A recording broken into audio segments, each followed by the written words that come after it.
Hey guys, welcome to a Goku Light Anime Review. And today we're going to be focusing on episode 2 of Trinity 7. Last week I did episode 1, so this week let's do episode 2.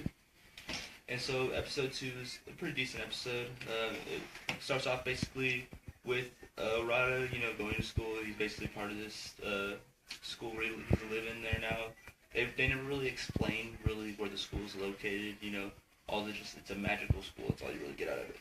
So basically, off the start of the show, he's going back to his room, and if you didn't know this off the first episode, I'm pretty sure I explained this. If not, better explain this. He's a Demon Lord candidate. Basically, he is easy as I said, Demon Lord candidate.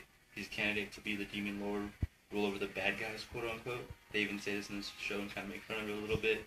They haven't really exactly said what it is yet, but that's what they consider him, a Demon Lord candidate. Basically means he has a large source of magic. He can do kind of spells that other people can't. And basically Erin is this gray-haired girl that looks a lot like the girl from his previous world. She decides that she wants to test him, kind of see how strong he is and all these different things, because she's supposed to be the Demon Lord candidate's bride.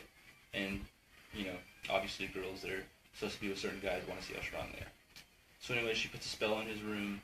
He comes back to his room. When he comes there, it locks him and some of his friends in this spell encased room. They can't get out. It's basically like a puzzle. He has to figure his way out. Basically takes him about 10 to 15 minutes of the episode. It's kind of a filler episode a little bit, but at the same time it's a test. He breaks his way through the barrier, or whatever you would call it, the spell, once he diffuses it. And they're basically leaving. He's confronted by Erin, which is the girl that originally placed the spell. She explains herself. She kind of laughs it off.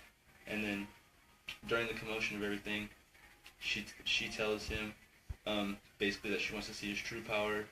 Don't really know what this means at first, and then she says that she's gonna use I forget the word that they use, but it's like trima, something like that. Basically, it's like a spell that's encased to their grimoire, which is these magical boxes that they use to do stronger spells. And she uses this in hers. Basically, is the power of like despair or something like that. And so basically, what it does is it dissolves like the grimoire's restriction bond that Arata originally had on his magic. They didn't really, foreshadow this well, so I can't say that I know too much about it. It's only episode 2. But basically, they break down his magic. He has no more barriers. All this magic starts shooting out of him, and it causes what's called a breakdown phenomenon. When this breakdown phenomenon happens, basically a big gap of magic leaking out or something. They haven't really explained it too well.